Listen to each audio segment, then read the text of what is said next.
Adin bo menteri rang ba ka jela Meghalaya konrad ki sangma ulapan bena ba ka sarkar kan penlong ke jing kran bebenia alor ka roster system lingba ka jingïalang kenhun menteri ka jingïalang ka sarkar MDA2 ka jingïalang bat ki kenhun seng hakis ngi banwan penban ka voice of the people's party kala penskem bakan ïaid bet chakmat ya ka jingïalang ya khi dawa jongka ban pynbeit ya ka reservation policy bat kum joru ban pynsangeh shwa shipor ya ka thung kam thung jam Uba Ardent Sayomaj, Presiden baru MLA ke VPP na nongkram. Ulang, baka parti kan ïaid chakmat ban penlong ke nege jingïalang ha parking lot, ha additional secretariat ha ka khatnyau terek ujembang arja arpulai, ban pynsangeh shwai ke jingkhot thungkam, kat ba ompat la ban pynbeit ya ka reservation policy. Aksi kan ïaid bet,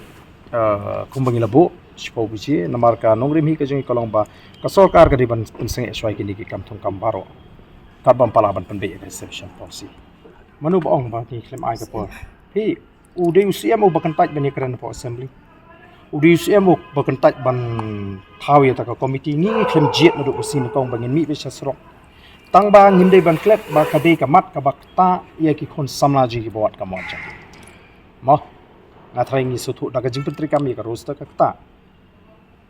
nimla ban i ka ba malagasi nang khot interview ka jingdu ka bakhawi ki jing ladu chief sa ong ba ni kham ala ka de ke jing thok in peit assembly la persang bani kran assembly ong ni ko apni kran